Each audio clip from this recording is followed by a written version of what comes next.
Regardez qui est là. Hello. Olivier B, notre animateur, comment tu metteur en joie. Metteur en joie. Ouais. Et il va nous mettre l'ambiance, hein. J'ai rien fait pourtant. Oui, on verra. Un peu de son, le temps que je partage le live qui est maintenant lancé. Partagez les amis, commentez. On reprend le live. C'est bon, et tu peux baisser. Et Olivier, vas-y, je te laisse te présenter à l'audience et je vais expliquer moi pourquoi je t'ai invité. Suspense, ça c'est du teasing dans le teasing. Eh bien, merci Thomas pour ton invitation. Je viens d'arriver à l'instant. Oui. J'ai suivi dans les transports depuis ce matin 9h, dans tous mes rendez-vous, les lives et de l'ambiance. Je ne balance pas les noms tout de suite, parce que j'ai vu des dossiers depuis ce matin. J'ai presque loupé aucun live. Donc merci de ton invitation. On va parler pendant quelques minutes de YouTube, d'optimiser l'audience, de créer une audience, une communauté qui vous ressemble, parce que forcément les gens vont le voir et vous le direz mieux que moi. Adhère à ce que vous êtes plus qu'à votre produit, et ça vous avez bien expliqué. J'ai à ma gauche le vice-champion du monde de YouTube Christian Mingret, hop, à ma droite challenger Thomas Gazio. Ils vont s'affronter, mais je suis au milieu, ça va bien se passer. Et donc on va parler de YouTube. Est-ce que YouTube est un concurrent de Facebook? Tiens, je dis ça comme je dirais. Attention, direct, bam. Comment il est arrivé un spécialiste? Il attaque fort. Va tuer YouTube. Alors, réponse. Je vais apporter une réponse. Voilà. Attention. Effectivement, YouTube, Facebook a bien compris que la vidéo était comme Olivier Jalleran qui était là tout à l'heure l'a expliqué. Oui, c'est un média qui est plus engageant, c'est un média voilà, c'est le média d'aujourd'hui de toute façon, les gars, bon. Et donc, il a clairement envie de prendre des parts de marché à YouTube sur ce terrain-là, en termes de médias et technologie.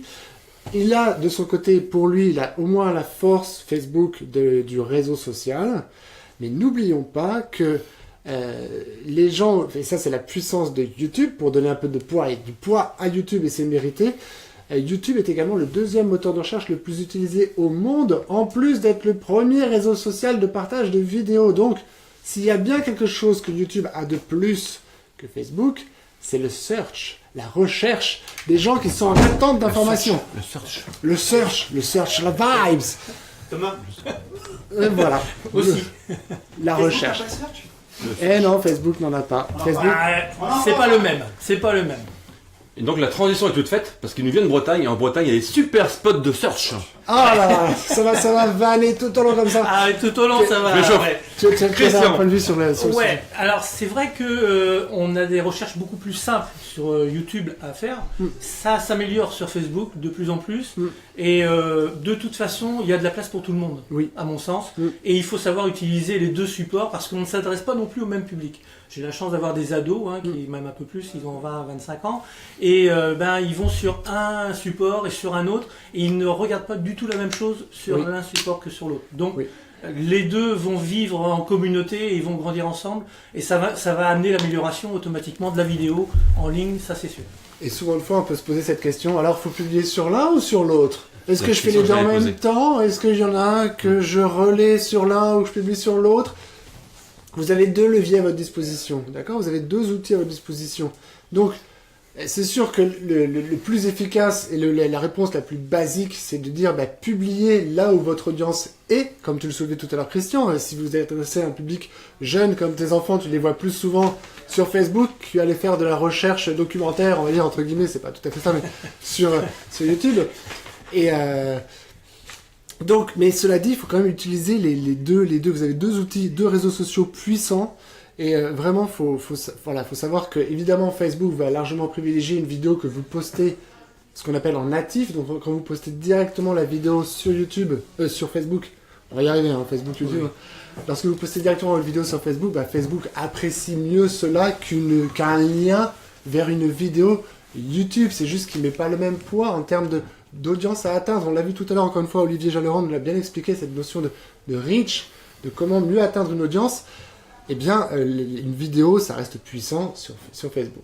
Sur YouTube, je trouve que pour un entrepreneur sur YouTube, il y a une forte carte à jouer, et on va pouvoir évoquer ça pendant toute cette conférence. C'est la dimension de ceux qui sont en recherche d'informations et qui sont prêts à rester un peu plus longtemps connectés à la vidéo, qui sont peut-être moins distraits par tout un tas de flux de notifications qui apparaissent sur Facebook. Et donc, il y a d'autres leviers comme ça à publier sur YouTube. Et en plus, Thomas, tu as lancé une grosse promesse sur cette conférence. Ah. Comment obtenir 1000 abonnés sur une chaîne YouTube. Oui. Bon, 1000 abonnés, pour certains de nos amis en relation, ça les fait sourire, mais pour beaucoup, 1000 abonnés, c'est un seuil, c'est une étape Exactement. importante. Est-ce qu'il y a une stratégie particulière pour mettre en place l'atteinte de ce niveau, de ces 1000 abonnés, le plus facilement possible? Est-ce qu'il y a des choses à éviter, des écueils, ou est-ce qu'au contraire, il y a vraiment des choses qu'il ne faut pas oublier du tout pour être certain à moyen terme d'avoir ces 1000 abonnés? Oui, de toute façon, il est clair que pour atteindre ces 1000 abonnés, il va falloir une stratégie. Par exemple, pour mon public, si je fais une vidéo comment, je vais avoir plus de personnes à venir voir cette vidéo et à rechercher d'autres vidéos qui viennent de YouTube. Et l'avantage de YouTube depuis un certain temps, je me suis aperçu de ça au niveau de mon business, puisque je faisais de la vidéo tutoriel, je fais de la vidéo tutoriel depuis 2008. Je me suis aperçu que depuis juillet de l'année dernière, j'avais beaucoup moins de ventes dans mes produits, et je me suis aperçu qu'il y a eu une modification dans l'algorithme de YouTube qui faisait que YouTube était capable de créer des préformations. C'est-à-dire que l'algorithme de YouTube est capable d'aller chercher des vidéos qui vont répondre aux personnes à la question posée et amener derrière d'autres vidéos qui vont compléter et qui vont faire avancer. On a quasiment par rapport à une recherche, on a quasiment une formation en ligne qui, si on fait bien son boulot. Même des vidéos qui t'appartiennent, c'est par rapport à la thématique. Voilà, c'est par rapport à la thématique, par rapport au contenu. Et automatiquement, moi, quand je fais une vidéo, pour atteindre mon public, eh bien, je mets la plupart du temps comment faire ceci ou comment faire cela avec tel outil, parce que c'est mon public. Mais Thomas, peut-être que lui, il va faire différemment parce qu'il touche un autre public. Et donc, on s'adresse vraiment, et il faut réfléchir avant même de faire sa vidéo, utiliser les bons mots. Oui, alors effectivement la vidéo comment, c'est super utile puisque les gens recherchent, quand on parle de mots-clés, quand on dit par exemple comment faire du pain sans gluten, on se dit pas je vais être sur le mot-clé gluten, non c'est trop large. Le mot-clé pertinent c'est un groupe de mots comme pain sans gluten, là vous êtes déjà sur un titre pertinent et si vous ajoutez devant vous, dans votre titre de vidéo, comment faire du pain sans gluten, vous avez de fortes chances. Et vous pouvez faire l'expérience. Allez, je vous donne un petit hack pour commencer, parce qu'il y aura des hacks aussi dans ces trucs-là. Faites l'expérience, connectez-vous à google.fr. Dans la barre de recherche, vous tapez comment, le tiret du bas, la touche 8, là, le tiret du bas, comment, sans gluten. Ouais, votre mot-clé, c'est sans gluten. Et là, vous allez voir, c'est Google qui va vous dire lui-même comment faire du pain sans gluten, c'est ce que les gens cherchent vraiment. Et à partir de ce moment-là, l'idée d'une vidéo comment, ça c'est super engageant parce que les gens sont venus chercher une réponse. Et comme tu le disais tout à fait Christian, l'objectif de YouTube, ils sont pas fous, ni YouTube ni Facebook, ils veulent vous garder un maximum sur leur plateforme. Donc c'est pour ça que les algorithmes s'améliorent pour pouvoir vous proposer un contenu pertinent derrière qui va aider... Et de qualité. Et de qualité. Et de qualité en plus. Qui va aider l'audience à rester plus longtemps sur YouTube. Et là, on parle, et je vais utiliser un mot-clé technique, de durée de session. Ça veut dire que c'est... Comment ça dire des gros mots ? Ouais, là, c'est gros mots. Durée de session. Durée de session, c'est le nombre de temps que vous arrivez à faire rester les visiteurs sur la plateforme YouTube. C'est-à-dire que c'est pas seulement sur votre vidéo à vous, ou vos autres vidéos à vous, c'est le nombre de temps que vous arrivez à les faire rester sur YouTube. Et ça, YouTube, il aime bien ça. Il aime bien les auteurs et les créateurs de contenu qui font rester les visiteurs sur sa plateforme. Et il les récompense dans l'algorithme de classement, puisque votre objectif à vous, entrepreneur, c'est d'être classé dans les résultats de moteur de recherche, que ce soit une recherche sur Google ou une recherche sur YouTube. Google ayant racheté YouTube il y a de ça longtemps, c'est le même combat. Donc voilà l'idée derrière déjà cette première idée de vidéo du comment. Il y a tout de suite derrière la recherche d'un mot-clé complet pour augmenter vos chances de succès, d'être classé. Et voilà. Il y a Christian qui a employé un mot important, c'est la qualité. Donc là, on parle de 1000 abonnés à atteindre, donc c'est la quantité. Comment atteindre cette quantité d'abonnés? Quand tu dis qualité, c'est la façon de tourner, c'est la façon de monter, c'est un petit peu tout, j'imagine. Est-ce qu'il y a une qualité plus importante qu'une autre dans l'ensemble de la vidéo? D'abord le contenu. Le contenu, c'est le nerf. Si le contenu n'est pas là, ou si on met beaucoup de temps avant de donner la solution, c'est on va perdre les gens. Très souvent, on dit aux personnes dans cette vidéo, je vais vous parler de ceci, mais avant cela, sur une vidéo YouTube, il faut s'en méfier. Autant sur certaines vidéos, on peut le faire. Sur une vidéo YouTube, les gens, ils sont pressés, ils veulent avoir l'information tout de suite. Donc, on peut leur donner l'information qui se pose, la question qui se pose, ou la réponse à la question, et leur dire, Et j'ai quelque chose à rajouter, mais avant cela. Et là, c'est un rajout qu'on amène. Et on va amener les personnes à rester encore plus longtemps pour aller chercher. Mais ils ont déjà eu l'information qu'ils cherchaient. Donc ils peuvent partir. Mais nous, on va faire en sorte de leur donner de l'information complémentaire pour qu'ils puissent, qu'ils restent. Et puis on va surtout mettre un petit teasing, bon, un petit peu plus loin. Mais avant cela, je voudrais vous préciser que, et c'est souvent, et je vois de plus en plus au milieu de la vidéo, à propos, abonnez-vous. Vous voyez le bouton qui se trouve ici. Donc là, on demande aux personnes de passer à l'action. Et ça, c'est des choses qu'on ne voit pas assez souvent. Et moi-même, des fois, j'oublie de le préciser. Parce que si on ne demande pas aux gens de faire l'action, ça ne va pas être un réflexe. C'est pas un réflexe d'aller s'abonner. Donc, abonnez-vous. Quand vous allez cliquer, vous allez vous retrouver sur un bloc. Donc là, on peut intégrer dans cette vidéo carrément expliquer ce qu'il y a. Parce que maintenant, il faut sélectionner la petite cloche. Et puis la petite cloche, il faut aller cocher pour qu'on puisse recevoir les autres. Alors, c'est pas quelque chose de simple, donc autant les accompagner, leur montrer comment faire, et puis après on leur donne un exemple d'appel à l'action, donc c'est pour s'abonner. Et même avant de parler tout de suite de l'appel à l'action, il y a eu plusieurs tips. Tu nous as fait un package groupé de conseils, ça c'est très bon. On va essayer de les décortiquer un petit peu les uns à la suite des autres. Tu as effectivement parlé de l'importance de la structure pour pouvoir maintenir l'attention des gens justement pour qu'ils puissent faire ce petit pas de plus à vos côtés qui peut être décisif, puisqu'une personne qui peut venir voir une deuxième vidéo de vous, elle va être toujours plus enclin à aller satisfaire l'appel à l'action dont on va y revenir là-dessus dans un instant. Et c'est très très très important de bien structurer votre message. Et ça aussi, c'est une très bonne question. Je suis en train de lui souffler les questions, bien. Il n'y a plus rien à faire, je lui souffle les questions. Et avant de parler d'appel à l'action, c'est sûr que la structure est super importante pour accompagner votre visiteur, le garder attentif jusqu'à cet appel à l'action. Voilà. Ça, c'est le conseil. J'ai décortiqué un peu le groupe que tu viens de nous donner de super tips. Et donc l'appel à l'action, donc l'abonnement minimum, parce que avoir les abonnés, si on leur dit pas de s'abonner, quelque part, on se tire un petit peu une balle dans le pied. Et autre appel à l'action qu'il faut surtout pas éviter. Ça dépend peut-être du contenu de la vidéo, mais en général, c'est pour envoyer, pour capturer un mail, ça peut être pour... Alors, si je prends mon cas, c'est pour passer à l'action par rapport à un problème technique sur un outil. Une réponse particulière. Voilà. Donc je leur dis, n'hésitez pas à arrêter la vidéo et de faire l'action maintenant, revenir et continuer. Ça va dépendre de ce que je vais demander dans la vidéo, mais effectivement, faites pause, faites l'action. Et une fois que vous avez fait l'action, revenez. Donc là, je les accompagne, je les prends par la main et je les accompagne. Ce sont, il est vrai, des vidéos qui sont un peu particulières, parce que ce sont des vidéos plus techniques, mais c'est important, et toujours penser que vous savez, mais les personnes qui sont venues vous poser la question ne savent pas. Il est toujours important de les prendre par la main. Ça peut paraître des fois... on emploie des mots, trop scolaire, ou peut-être pas trop scolaire, mais un petit peu, il me prend pour qui, lui, mais il y a des gens qui ont besoin. Et celui qui n'a pas besoin, il va passer dessus, parce qu'il va avoir l'information. Donc, je pense que c'est important de rassurer l'internaute débutant. Donc là, mini confidence, on est au mois de mai. Il y a 2 ans, je ne connaissais pas Facebook, en mai 2015. Donc encore moins. Ah non, mais YouTube, Facebook, on fait plein de lives, quelque part c'est très proche au niveau des outils. Je ne connaissais pas ces outils-là. Aujourd'hui, je suis loin de les connaître. Je vous côtoie un petit peu et j'apprends beaucoup en vous écoutant. Donc il y a plein de contenus, plein de petites perles, pépites à récupérer. Et j'ai l'impression que ça a énormément évolué déjà en 2 ans. Donc ça veut dire que ça évolue en permanence. Et comment vous faites-vous pour vous tenir informé de l'évolution des algorithmes, des fonctionnalités, des nouveautés? Alors Christian et moi, si on veut garder ce niveau d'expertise justement pour accompagner les entrepreneurs à tirer le meilleur parti de la vidéo, c'est ce que l'on fait Christian et moi, eh bien on continue à se former en permanence. Et pour ça... Eh bien, qu'est-ce qu'on a? Il y a les certifications Google. Oui, il y a les certifications YouTube. Certifications YouTube. Parce qu'il y a les certifications Google, mais YouTube, il y a vraiment il y a 25 ou 26 formations qui sont gratuites. On peut les suivre et il y a une démarche pédagogique et surtout, on apprend à rester dans les clous. Et ça, c'est à l'heure actuelle, c'est ce qui manque dans Facebook. On n'a pas ça dans Facebook. Exactement. Parce que des fois on se dit tiens, cette vidéo n'a pas été acceptée et on ne sait pas pourquoi. Alors on a beau aller chercher l'information, chez YouTube c'est très précis. Et ces formations, je peux que vous inviter à aller les voir. Alors ne les faites pas toutes parce que il y en a qui sont faits pour des comiques, il y en a qui c'est fait pour technique.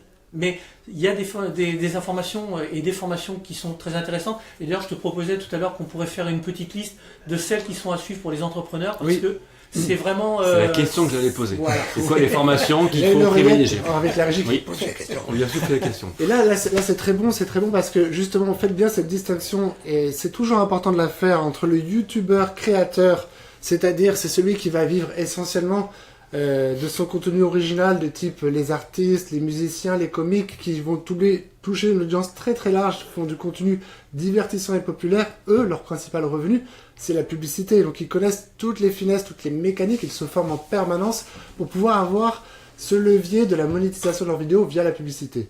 Vous, en tant qu'entrepreneur, faites très attention de ne pas tomber dans le piège d'aller vous comparer avec ces créateurs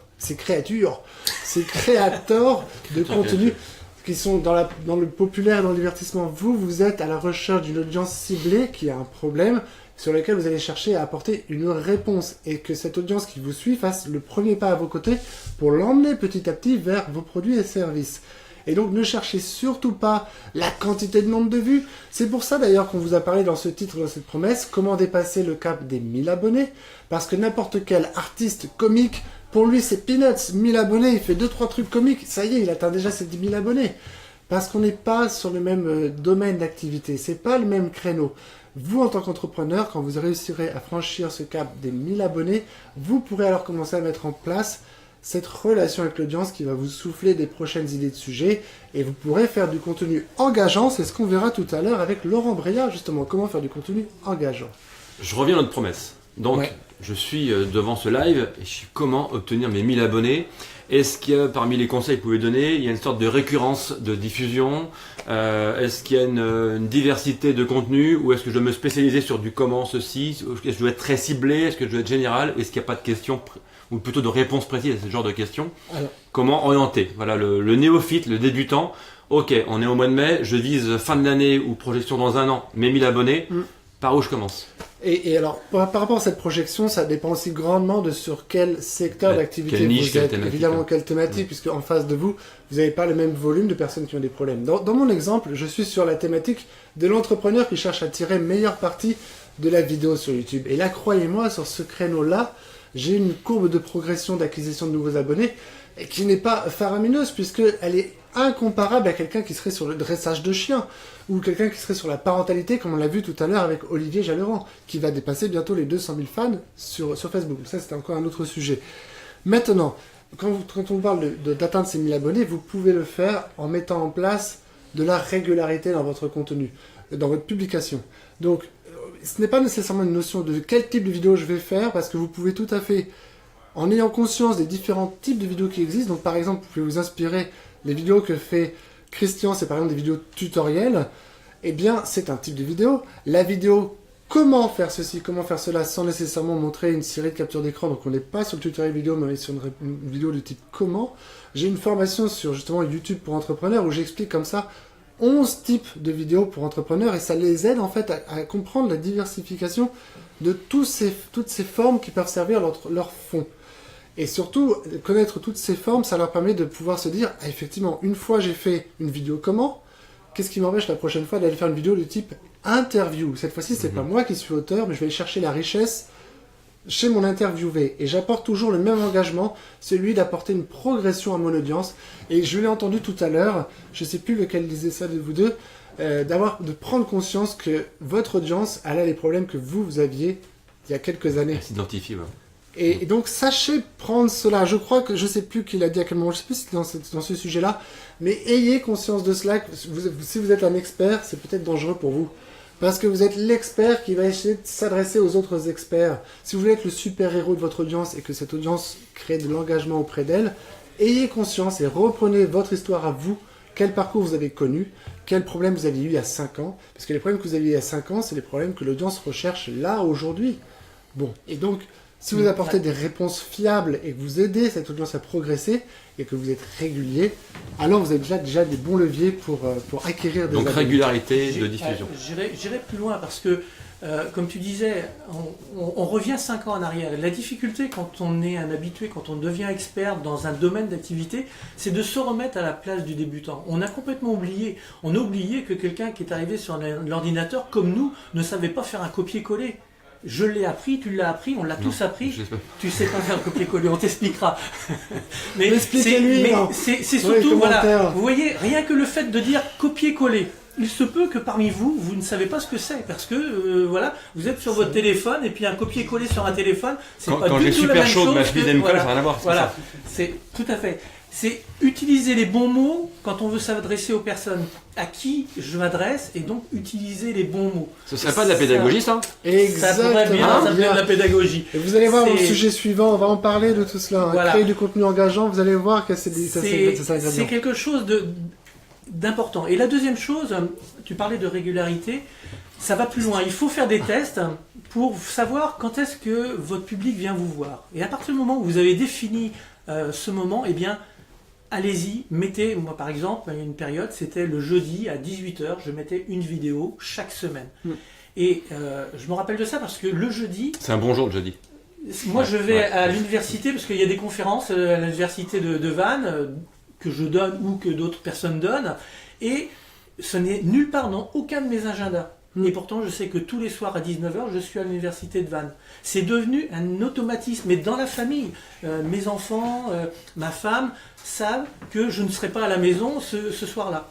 Donc, c'est quelque chose qui est rentré dans la famille. Et là, c'est pareil au niveau des vidéos. Si tous les jeudis soirs ou tous les lundis midi, ça va dépendre parce qu'il y a des entrepreneurs, peut-être que c'est le matin, ils vont regarder.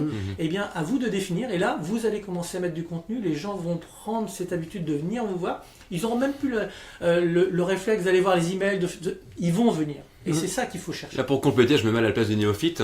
Pour définir à quel moment de la journée ta communauté te suit, donc il y a des outils, des algorithmes, des outils d'analyse pour savoir à quel moment on te suit, à quel moment il y a... Il y a un outil qui est génial, c'est en temps réel. C'est-à-dire qu'on poste une vidéo et on regarde en temps réel. Moi, j'adore faire ça. Je passe une demi-heure pour voir la réaction qu'il peut y avoir à la vidéo que j'ai postée. Il y a des fois, j'ai beaucoup de monde, et puis des fois, j'ai 1-2 personnes. Et donc, ça m'a permis, ça m'a permis très rapidement de voir quels étaient les créneaux les plus intéressants, surtout les créneaux horaires. Après, ça a été sur les journées. Donc, c'est un petit travail au départ, mais on s'aperçoit vite que effectivement, les gens sont habitués à ça. Et donc, ce qu'on appelle là, les analytics, tous les outils de statistiques que Facebook d'un côté peut mettre à votre disposition ou YouTube de l'autre, c'est pas tout à fait les mêmes. Hein. C'est pas exactement les mêmes leviers. Et il y a un levier qui est intéressant sur YouTube et qui est bien, il faut absolument qu'on en parle et qu'on n'oublie pas d'en parler, c'est la durée de visionnage parce que c'est très riche d'enseignements. Quand vous pouvez voir comme ça, même vous avez, allez, sans envoyer de gros mots, une courbe relative, une courbe absolue, de quoi tu me parles là?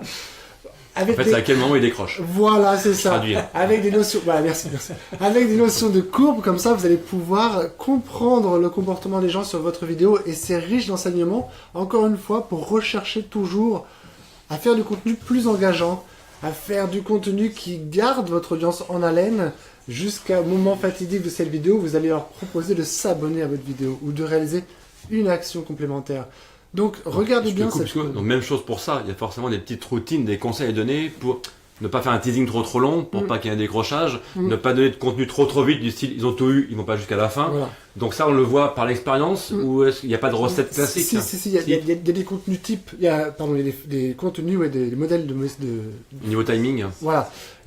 Pour donner comme ça quelques recettes, dans les 8 à 15 premières secondes de votre vidéo, c'est l'accroche. Ça, c'est le moment le plus important. C'est scientifique, 8 à 15 secondes. C'est pas le moment de se dire...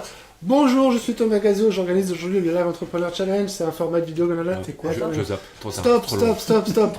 Dans les 8 à 15 premières secondes, c'est de quoi on va parler là, maintenant, tout de suite. Voilà le bénéfice que vous allez avoir en participant à ce live. Envoyez-nous un maximum de questions si vous avez des commentaires, des j'aime. Allez-y, c'est maintenant qu'il faut le faire. Et donc, une fois que vous avez fait comme ça cette accroche efficace, ça peut être le bon moment, plutôt que de placer un jingle à rallonge, et ça commence à saouler un peu les gens, le jingle à rallonge. On s'en moque sur YouTube, on vient chercher du contenu de valeur. Ça peut être le moment, après avoir fait une bonne accroche, de dire, eh bien, si vous voulez ne pas manquer mes prochaines vidéos, abonnez-vous, cliquez ici, profitez-en, rejoignez une communauté de plus de 1000 abonnés, plus de milliers d'entrepreneurs qui sont intéressés par mon sujet. Vous avez un petit bouton. Et après, vous attaquez assez rapidement votre contenu. Il faut que ce soit super bien structuré, un contenu structuré. On donne un petit hack. Si vous faites une vidéo du style « Les 7 conseils pour bénéfice », c'est-à-dire pour les 7 conseils, les 7 traitements naturels contre l'acné, vous voyez la famille entière. Vous voyez beaucoup de vidéos comme ça avec le chiffre magique parce que ça structure la vidéo et donc ça gagne sur votre durée de visionnage. Et ça... encore une fois, plus vous gardez les visiteurs sur YouTube, plus les algorithmes vont vous être reconnaissants et donc mettre du poids dans votre vidéo et la mettre un peu plus dans les classements. C'est comme ça que ça marche. Mais oui, c'est tout. Enfin, quand même. Durée de visionnage. Vous avez des courbes qui vous expliquent tout ça. T'as des questions? Ah, Non, mais oui. il y a beaucoup de partages, de choses, de questions qui sont posées, de choses qui sont dites. Donc, Oui, Par oui, exemple. vas-y, viens René. Allez, Allez, viens nous Question. rejoindre. Viens je nous vais embêter rejoindre. tout le monde. Allez, Viens nous vas-y. rejoindre. Captain Allez, Question. Déjà, merci, hein, parce que bon, moi, YouTube, je kiffe aussi, vous le savez. Même si je pense qu'il va mourir dans l'année qui suit, mais non, je déconne, j'exagère. Le fameux jeudi, du coup, tous les événements ont lieu le jeudi soir. Sur quoi ce mythe du jeudi est basé? Selon le secteur d'activité, ça peut bouger. C'est Valérie qui nous pose cette question. Mais oui, selon le tout secteur à fait. d'activité, ça peut Faut bouger. tester. Moi, ça a été à une période. J'ai bien dit à une période. C'est plus le cas. Mais à une période, effectivement, il faut croire que les entrepreneurs qui sont sur le web et qui avaient besoin d'informations, eh bien, étaient plus disponibles à ce moment-là. Maintenant, ils le sont peut-être moins parce qu'effectivement, il y a de plus en plus de conférences. Mais là, moi, quand je parle du jeudi soir, c'est pas 21h, hein, c'est pas 20h, c'est plus 17-18h. D'accord. Voilà. En sortie de bureau. Voilà, en sortie de bureau, par Si on exemple. peut dire. Moi, je pense que ceux qui sont dans le poisson, c'est mieux vendredi, par exemple. Frédéric Canvet qui demande tout à fait. J'ai abandonné mon générique sur mes dernières vidéos et je passe directement à l'action. Fini les 20 secondes de jingle et ça marche beaucoup mieux. Mais ça va pas, Frédéric. Ça, c'est un Mais faillot, bon, ça. avec le temps que t'as passé à le faire, maintenant tu le supprimes. Non, mais quand même. Et moi je voulais rajouter un petit truc. Il y a un outil que j'ai découvert il y a quelques semaines qui est extraordinaire qui s'appelle TubeBuddy. Je sais pas si vous Exactement, connaissez, oui, bien sûr. BU2DY, qui rajoute des fonctionnalités à YouTube. Et c'est génial parce que du coup on peut comparer sa chaîne avec les chaînes de concurrents très facilement. Hein. On peut, on a plein de données supplémentaires, des données supplémentaires.